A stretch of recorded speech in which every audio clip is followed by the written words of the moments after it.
Hey, it's 20 January, back in the office, Monday morning, Civil Rights Day, and I'm having a hard time being here with, kids are home, wanting to go do stuff with them, and I just launched the poster, put that on social media, getting some really good positive response. From that, people are starting to share it, so I am getting help in that way, which is really good. I have a plan to the rest of the week, every day, to release something new with regards to the movie. Tomorrow we'll kick off all our casting stuff, like the information on how to cast, the parts we're looking for, age ranges, all of that information will be there. People will be able to audition, do the self-tape, and then send that in via the power of the internet and technology. Wednesday, I hope to release the Facebook page that will be assigned to the movie, and so that means I've got to get that work done today or tomorrow. Thursday, I'm looking at releasing episode 1 or clips from episode 1 of Follow the Journey onto Facebook to see what kind of stuff that starts generating from that, as YouTube, that we don't have a lot of subscribers, and so not of too many of you are following. I hope there's more that come along, so if this is helpful, then it's a good thing. And then Friday, I hope to have kind of some physical audition places locked up and in line that we can go to those physical locations and see people face to face, which I always think is a much better way than digitally on a little video. But that's a start. Then digitally little video is great, because then we can look and narrow it down to those 5 or 10 or 15 people we're looking at, and then actually have those in-person auditions, whether it's here in Mesa or wherever we go to do those. It's interesting coming back after a big, fun, exciting event like that PGA nomination breakfast, and see who the winners were later that night and stuff. But I get back today, and I'm back in my kind of, I guess, my cell in a way, so to speak. And like, how do you have that drive, that determination, that motivation to do the things that you're so excited about a couple of days ago? And it's easy kind of get caught in the hype of when you're around other people, and you're there with those people that are making top of the line films, that are at the top of the world in the film industry. And so I had a mission president, Maurice Baker, that always said, character is who you are after the hype is gone.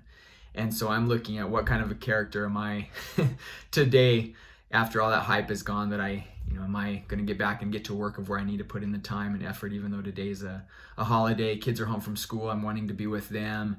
I've had a chance to visit with a good friend from Window Rock, and another friend. My friend Seneca gave me some great feedback. He was my first reader on the script, and so the feedback he gave me was very, very good. Not all positive, not all negative, and that's why I'm coming back to use him. Again, he helped with another film I've written that I haven't produced yet, but I want to. I just really enjoyed working with him and getting his notes.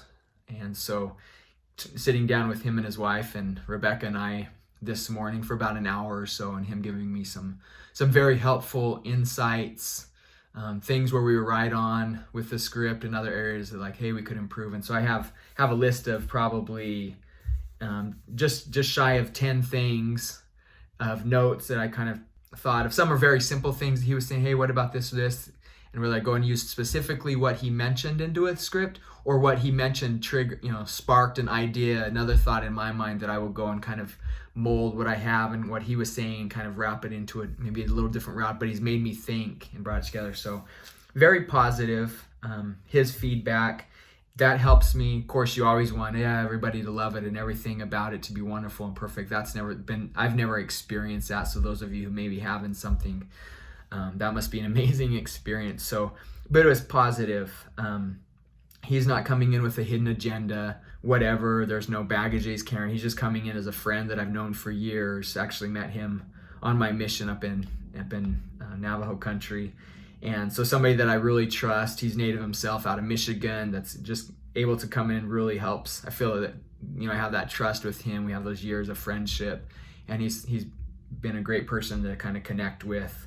And he's a writer and such as well. So appreciate his effort for that. So yeah, I'll get this. I'm waiting for my wife's notes still. Hopefully we'll get those in the next day or two, and then I'll jump back in the script and go and make some changes. I already know there's another character that I want to add in. There's some name changes that I want to make with the script that will be good.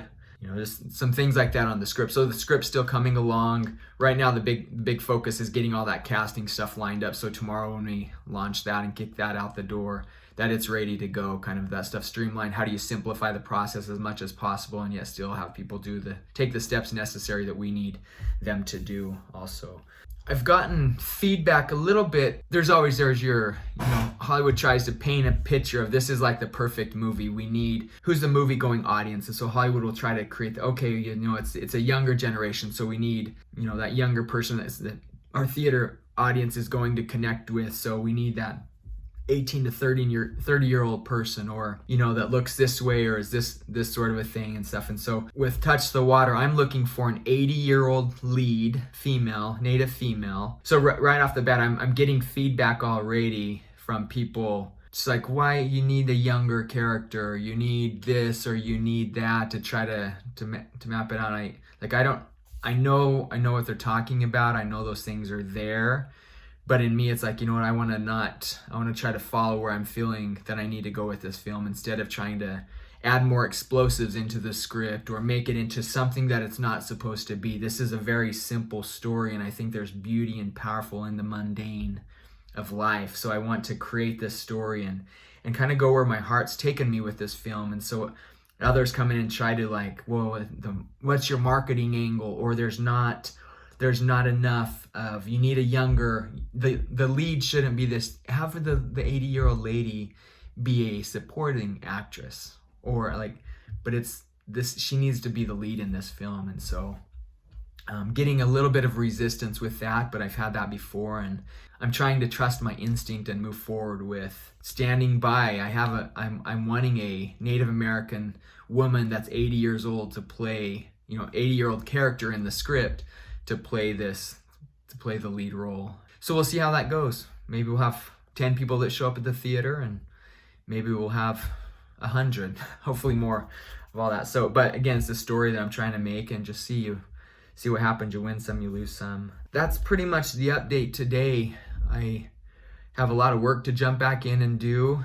I've learned some more of InDesign. I've created the flyer myself. First project I've done in InDesign, at least for many years. It's been interesting. I'll get back in there and create some more, and then I'm going to have to try to go and start figuring out some more InDesign and trying to finish up a sponsor packet that I can then start taking to individuals and communities and institutions and such, to try to get the funding to make this film happen. So that's today.